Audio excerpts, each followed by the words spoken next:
लोकतंत्र के सबसे बड़े नायक यशस्वी प्रधानमंत्री श्रीमान नरेंद्र मोदी जी द्वारा उनकी सरकार के बनने के तुरंत बाद देश में उनने कई सारे प्रयोग किए, कई सारे क्षेत्रों में काम किया।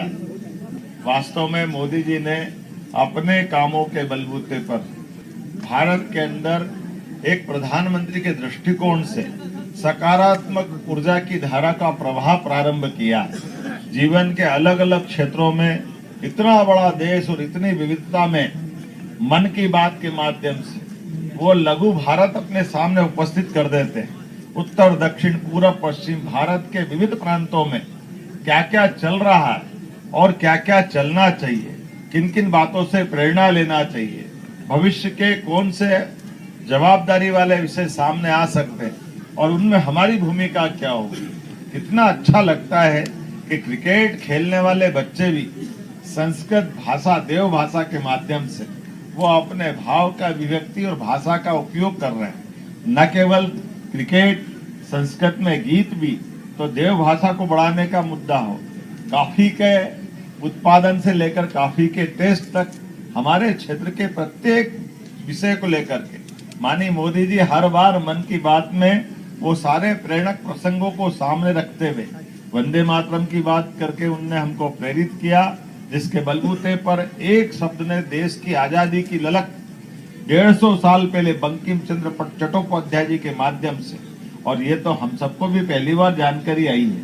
गुरुदेव रविंद्रनाथ टैगोर ने अपने स्वर से उसको गायन भी करके ये अद्वितीय उपलब्धि हम सबके सामने दी थी। में माननीय प्रधानमंत्री जी ने तत्कालीन उप प्रधानमंत्री स्वर्गीय वल्लभ भाई पटेल को स्मरण करते हुए जो 11 हमारा अपने 31 अक्टूबर से 15 दिन का अभियान पूरे देश के विविध राज्यों के द्वारा माननीय वल्लभ भाई पटेल को स्मरण करने के लिए वो एक भारत श्रेष्ठ भारत के अभियान के अंतर्गत सारे कार्यक्रम होने वाले हैं। 11 नवंबर को मध्य प्रदेश सरकार की ओर से भी हम लोग भी गुजरात जाने वाले और अपने सांस्कृतिक कार्यक्रम में स्वयं वहां जाने वाला हूं और उस समय के माननीय तत्कालीन उप प्रधानमंत्री के योगदान को नमन करते हुए केवड़िया धाम पर्यटन का कैसा सुंदर केंद्र बना, ऐसे टूरिज्म से लोगों को रोजगार मिले, सांस्कृतिक धारा बढ़े और हमारा देश के साथ बाकी राज्यों के साथ आत्मीय संबंध बने,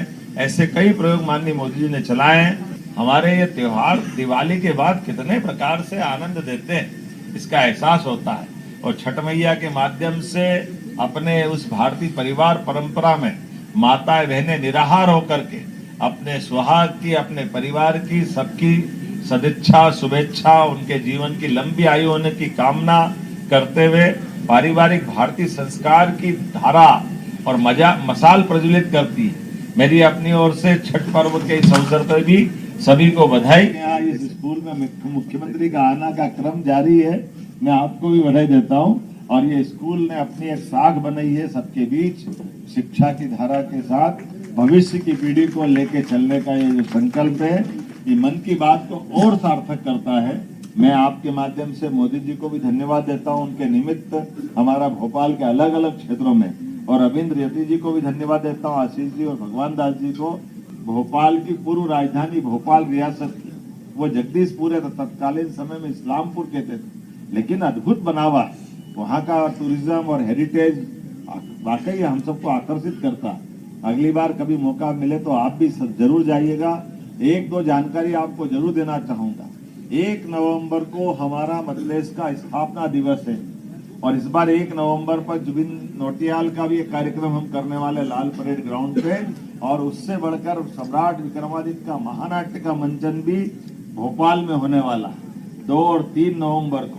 वाकई वो अद्भुत 2000 साल पुराना सम्राट विक्रमादित्य का काल, जब अपने देश के अंदर भारत में यहाँ से लगा करके अफगानिस्तान के आगे हिंदू कुश तक पूरा भारत शकों के आगोश में विदेशी आक्रांताओं ने हमारे देश को गुलाम बना लिया था, लेकिन अपने मध्य प्रदेश से विक्रमादित्य ने आजादी की ललक और आजादी की लड़ाई प्रारंभ की, बल्कि सुशासन की मिसाल कायम करते हुए विक्रमादित्य ने न्याय की परंपरा, दानशीलता की परंपरा, वीरता की परंपरा, विक्रम संवत का प्रादुर्भाव, सभी प्रकार के योग्य लोगों को आगे ला करके नवरत्नों की परंपरा, कितने प्रकार से विक्रमादित्य ने अपने उस भारत को गौरवान्वित करने वाले और हमारे अपने अतीत के एक ऐसे कुशल शासक की परिचय कराया जो आज भी सुशासन के लिए सर्वोच्च प्रतिमान माना जाता है।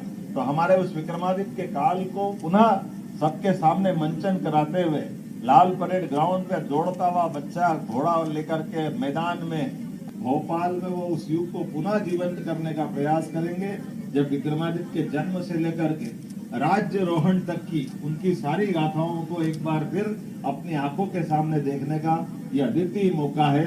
आइए हम सब 1, 2, 3 तारीख के तीनों प्रदेश स्तरीय कार्यक्रम में सब शामिल हो। अपना नाम ले ले।